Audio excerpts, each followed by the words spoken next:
everybody! In today's video, I'm going to be showing you an extreme 3D devil.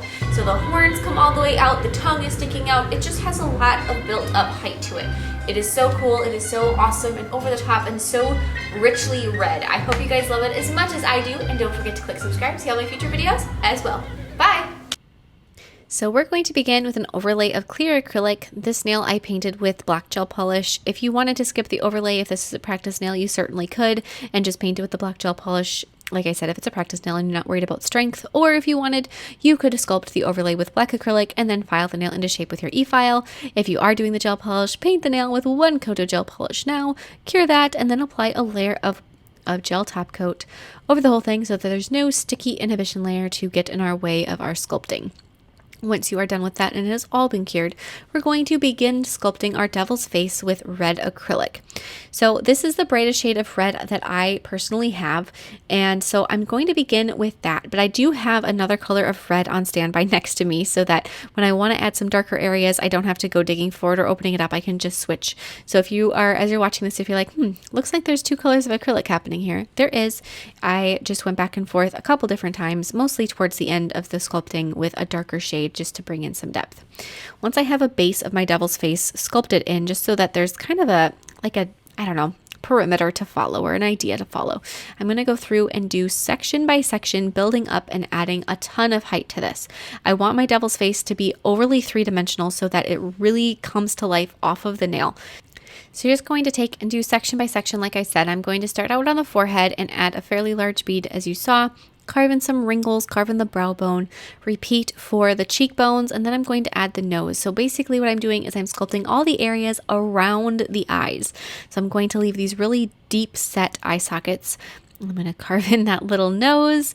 If you are wondering, because my acrylic almost, I don't know how, sometimes my acrylic just seems to know exactly what I'm doing. At least in the video it appears that way, and that's the case with this one. This red acrylic that I'm using is from Double Dip, and I can put the color name in the description box below. But it really is beautiful to sculpt with, and it pairs so nicely with the Coupa 3D monomer. Just the two of them together is a match made in heaven. So when I first started doing stuff with 3D acrylic, I was using C&D's, their Retention Plus monomer, and their clear acrylic or their white acrylic, but I just had that. That's all I had, and it was horrible. It did not sculpt with, it didn't do what I told it to do. It didn't blend down and smooth into this polymerized creamy consistency to sculpt with. There was just, I felt it was me, because my products just didn't do what I saw other people doing. They just did not work that way. And I really thought, like I said, that it was me, that I didn't have my ratio right, or I didn't have this right, or I didn't have that right. And while in part I was just beginning, I'd worked with acrylic for maybe 2 weeks before I started trying to do 3D stuff, because that's kind of how I work, is I'm always trying to see what else I can do with something. But I was like, oh my goodness, that you're kidding. I'm never going to be able to sculpt anything with 3D. And eventually I took a class, I tried other products. The next type of acrylic I had used was Crystal Nails acrylic. I took a class from a Crystal Nails ambassador, and I saw how her products moved, and I tested them out, and I played with them a little bit, and I was like, oh my goodness, it's not me. It's these products that just aren't lending themselves to the way that I work. And I switched. I stopped using C&D. In fact, now I pretty much will not use C&D just because it doesn't work for me.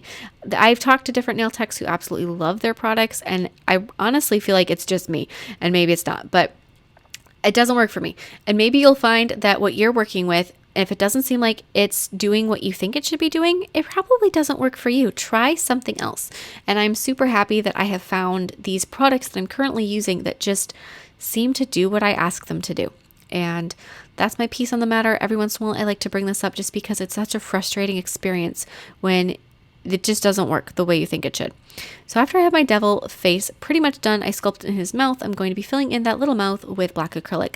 And now in a nail form backing, I'm going to be sculpting the horns and tongue with more of that black acrylic. So I'm just going to take and kind of have fun with it. So the great thing with sculpting a character like the devil is that there are a lot of mental images that come up in place in your head when you think of the devil. Obviously, at least for me, the things I immediately think of are horns and the tail, the little pointy tail. That's the things that I think of when I think of devil, besides the red skin. But beyond that kind of a thing, there's a lot of room to play. So I've got my horns. I kind of sculpted them in kind of like an ox type of a way. And then I'm also going to make a little forked tongue that's very serpentine. And then I'm going to sculpt my ears that kind of also lend themselves towards that ox type of a look. So I'm going to sculpt a petal shape. And then after that has begun to cure a little bit, I'm going to wiggle my brush underneath one side, fold it partially over, and then repeat for the other side. And like I said, there's variety. And even as you look up different images of the devil, because I did some various research when I was prepping this design, there's art from, hundreds of years ago that depict the devil, and they do it in different ways. And there's so much beautiful variety that you can pick what you like from different places to create really your own vision.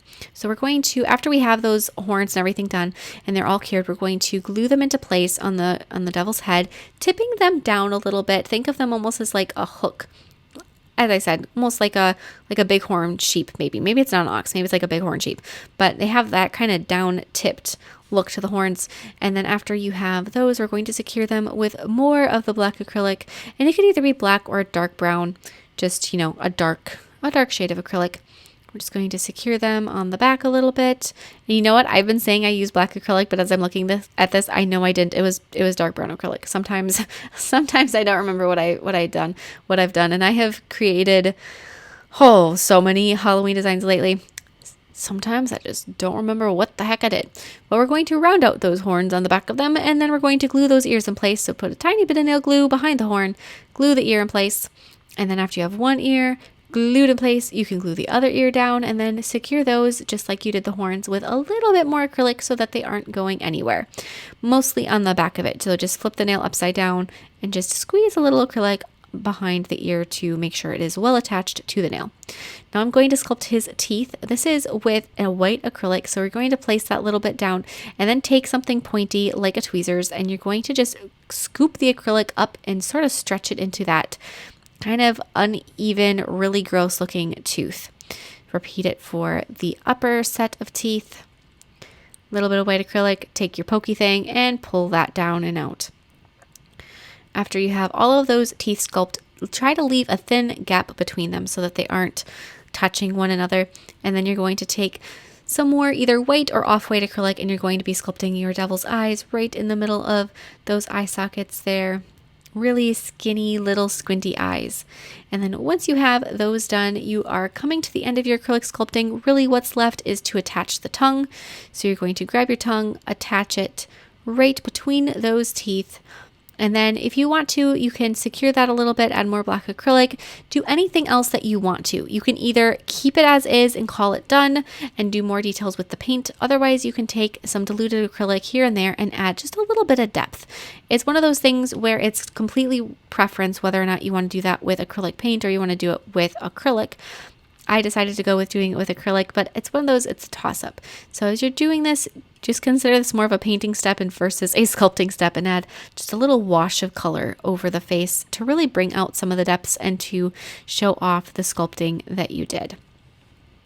You can add a little bit more red. I actually almost sculpted eyelids on my devil. Didn't just leave the eyes plain. I gave them a little bit more definition up above.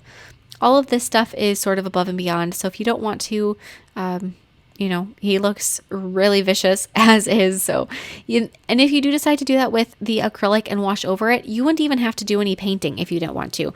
And if you don't paint, then you don't have to top coat. So that's another benefit if that means anything to you, if you don't want to deal with top coating, especially if you don't have a lacquer top coat, because that seems to kind of, if you try to use gel top coat over 3D art, it just blends it all together and you lose all of your detail you sculpted in. I, however, cannot resist the opportunity to detail a little bit more, so I'm going to use some bright red acrylic and do some highlights on my devil's face just to really show off the high points that were sculpted in: nose, cheekbones, brow bones, wrinkles, ears, lips.